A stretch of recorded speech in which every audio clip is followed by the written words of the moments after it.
Adulte. Mode d'emploi. Adulte. Difficile, hein. Avec courage. Adulte. Adulte. J'en peux plus de ce mot. Bah si, adulte. Ça va le faire. De ouf. Adulte. Mode d'emploi. Oh yeah. Bonjour tout le monde, bienvenue dans Adulte Mode d'Emploi. Comme d'habitude, je suis avec le soleil de ma vie. Louane, comment ça va? Ben, ça va bien depuis que tu me dis des choses gentilles. Ah ouais. Et toi, ça va bien, Valentin? T'es chaud, on parle de quoi là aujourd'hui? Bah c'est toi qui sais en fait. C'est moi qui sais aujourd'hui, c'est un peu mon épisode à moi. Bah oui quand même. C'est un épisode qui me tient particulièrement à cœur puisque j'en ai carrément fait mon fonds de commerce. C'est la mobilité douce. Moi, depuis quelques années, j'expérimente à fond les moyens de bouger plus écologiques parce que j'adore le voyage. J'ai voyagé en voilier, j'ai essayé de me mettre au vélo, c'était terrible, j'ai cru que mon cul n'allait jamais s'en remettre. Au quotidien, je me déplace en one wheel, c'est une espèce de snowboard de route électrique. Et puis, je suis archi fan de train, donc voilà, j'ai éliminé quasiment tous les moyens de voyager qui sont un peu polluants, genre la voiture et l'avion. C'est pas que j'en prends plus jamais de ma vie, mais disons que si je peux faire autrement, je fais autrement. J'ai une relation à la mobilité douce qui est intense. Et toi, Valentin, dis-nous. Alors moi aussi, normalement, je suis hyper responsable et tout. Alors j'annonce qu'en 2023, je suis obligé d'être un très mauvais élève. Moi, je vois Swan qui se tient la tête. Je vais prendre en 2023 un avion. Non. Par mois. Aller-retour. Impossible. Par mois. Pour des raisons professionnelles. Mais surtout, c'est pour se faire qualifier au JO. Ah. Donc voilà, il y a quand même Swan veut quelque quand même chose. m'égorger que ça va foutre des JO en fait. Swan va mal. Je te juge, mais je comprends. Quelle ambiance. Bah justement, cette petite voix qui nous juge, qui est-elle? Bonjour Swan, à tous. bonjour. Bonjour, moi je m'appelle Swan Périssé et je suis humoriste et je fais aussi beaucoup d'écologie sur les réseaux sociaux. Je suis surtout sur YouTube, sur Instagram et sur scène. Et tu es mon ami. Et je suis la meilleure amie de Louane. Même si parfois je l'entends dire ouais, ma meilleure amie en parlant d'autres gens, mais bon, on va dire que on va dire qu'elle a le droit d'en avoir plein. C'est une relation ouverte, mais pas trop. C'est ça. Bon, bah écoute, on va commencer direct. C'est quoi l'impact carbone?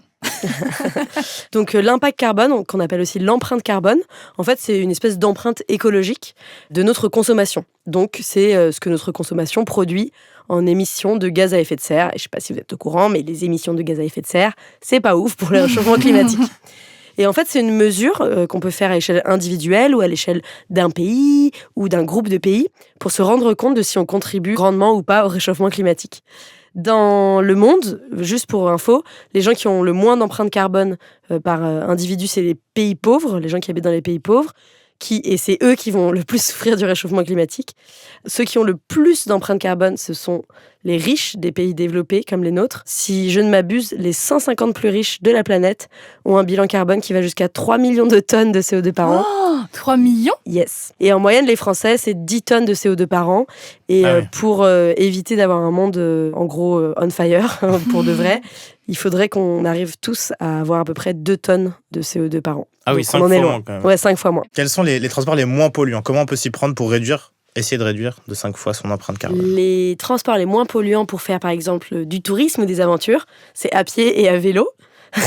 Donc ça, c'est vraiment pour les plus motivés d'entre vous. Il y a mon vous. cul qui est déjà en feu, là, avec cette phrase. C'est vrai que t'as sûrement émis beaucoup de gaz à effet de serre juste en souffrant, en fait, oui. En hurlant de douleur. J'ai hyper ventilé. Ensuite, l'idéal, c'est de voyager en train, parce qu'il y a plein de monde et que ça fonctionne à l'électricité.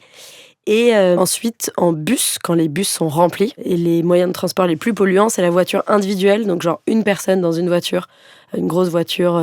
Ça, c'est un peu une catastrophe écologique. Et le pire du pire, c'est l'avion. Et l'avion rempli, ça va? En vrai, non. Non. L'idéal absolu, ça serait d'arrêter de prendre l'avion ou de prendre l'avion une fois tous les 3 ou 4 ans. Pour un gros luxe, mais là, ton empreinte carbone, elle va vraiment exploser. Enfin, c'est la vie, mais c'est juste pour donner bien sûr. un exemple, quoi. Vraiment, l'idéal, ça serait de prendre l'avion le moins possible. Ça veut dire que là, je fais ça en 2023 et après, je prends plus l'avion pendant 10 ans, quoi.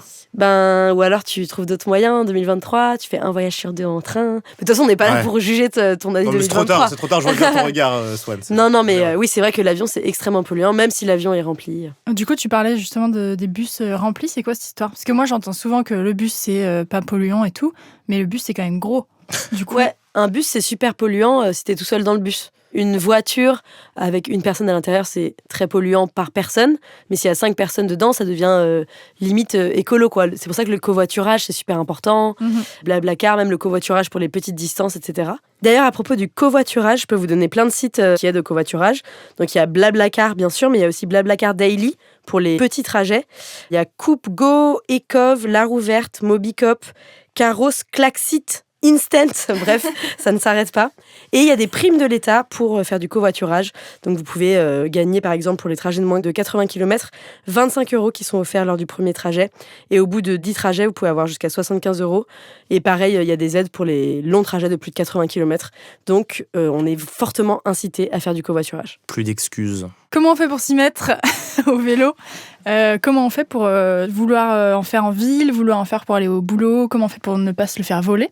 Et oui, c'est une bonne question, surtout que je me suis fait voler mon vélo il y a 2 mois. Merci Louane de me le rappeler. Non, mais se mettre au vélo, en fait... alors moi, j'ai des conseils personnels.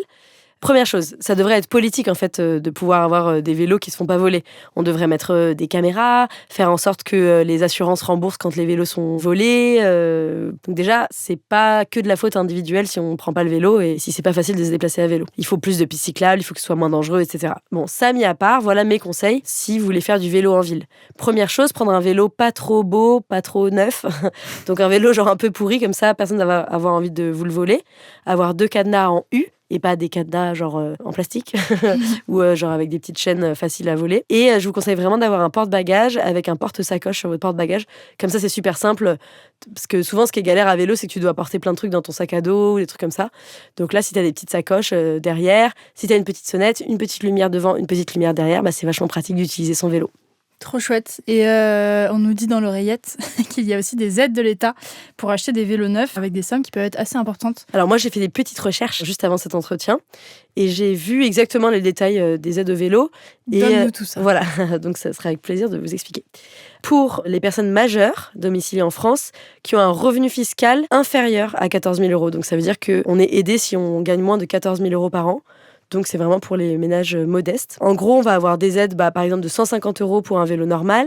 Si on gagne moins de 6 000 €, on peut avoir 400 € d'aide pour un vélo électrique ou 300 € d'aide si on gagne moins de 14 000. Pour les vélos cargo, donc les gros vélos électriques où on peut porter des gens devant, derrière, etc., les aides, elles peuvent aller de 1 000 à 2 000 €. Il suffit d'aller sur un site gouvernemental, vous tapez bonus vélo gouvernement, vous remplissez avec la facture de votre vélo et vous serez remboursé dans les 6 mois qui suivent. Waouh, c'est trop stylé ça. Est-ce que ça veut dire que, bon là on parle d'être à pied, d'être à vélo, est-ce que ça veut dire que dès qu'on prend sa voiture, on culpabilise ?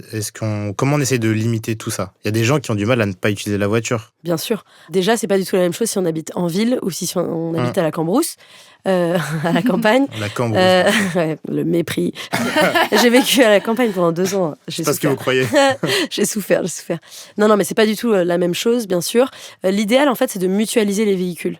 Si vous êtes copains avec vos voisins, c'est mieux d'avoir une voiture pour 8 personnes. Chacun a besoin 1 ou 2 fois par semaine de la voiture, par exemple.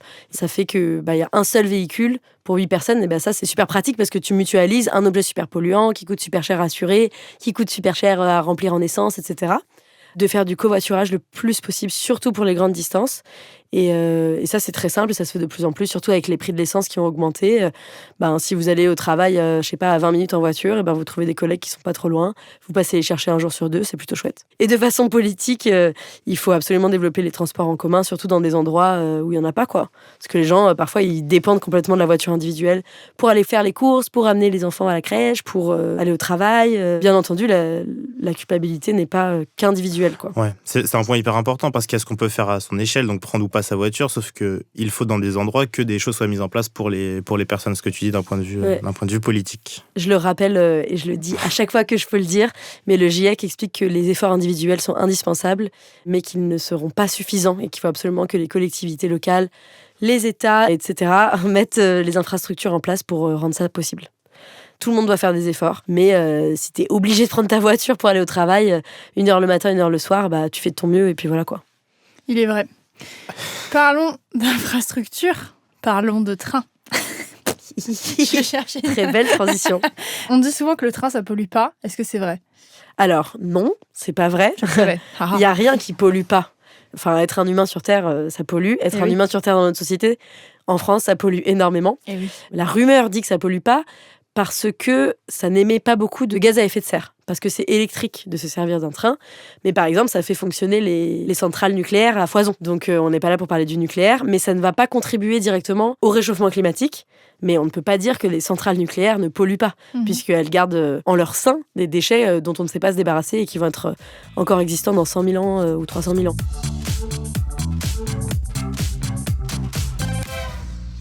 Merci beaucoup Swan pour l'épisode, c'était super comme d'habitude. C'était un plaisir. J'adore venir ici. Loulou, t'as retenu des choses? J'ai retenu que les initiatives individuelles sont très importantes, même si ça fait pas tout, parce qu'il faut aussi que les États, les entreprises, les infrastructures s'adaptent, mais que c'est important que chacun prenne conscience de son impact écologique et de l'impact de ses transports pour avancer et aller de l'avant. À bicyclette ou en train. Oui, Ou à aller de pied. l'avant sans polluer. Exactement. Et toi, t'as retenu quoi, Valentin? Qu'on peut se lancer dans le vélo, même sans préparation physique. Ce que je vais faire, j'avais un vélo qui s'est fait voler, mais bon, ça tout le monde s'en En fout. y a plus, pas de toi, t'as la préparation physique. Oui, oui. Puisque t'es bientôt... Puisque tu Ça vas- va, je vais le tu vas prendre ce combattre. vélo, laissez-moi tranquille. Ok, moi, j'ai mon vélo, voilà. Et l'idéal, évidemment, c'est de mutualiser les véhicules quand vous devez prendre un véhicule. Mettez-vous à 5 dans une voiture, écoutez de la chanson française et puis le trajet sera super. Merci. Encore Swan, merci Louane. Swan. En attendant les prochains épisodes, on se retrouve sur les réseaux sociaux de Nouvelles Écoutes, Instagram et Twitter, sur le YouTube et l'Instagram de Louane. Oui, @LouaneManShow, sur le YouTube et l'Instagram de Swan, @SwanPérissé, et sur l'Insta de Valentin, Voilà. @Nato81. Pour pas grand chose, mais on rigole bien. Oui. Bisous tout le monde. Bisous. Bisous, merci. Adulte Mode d'Emploi est un podcast de Nouvelles Écoutes. Écrit et animé par nous, Louane. et moi, Valentin Winato, La chargée de production, c'est Mathilde Jonin. avec l'aide en coulisses précieuse de Neila Hakmi, Le générique par Aurore Mailleux. directrice des productions Marion Gourdon. Enregistrement, montage et mixage par Constant Justin au studio Caleçon.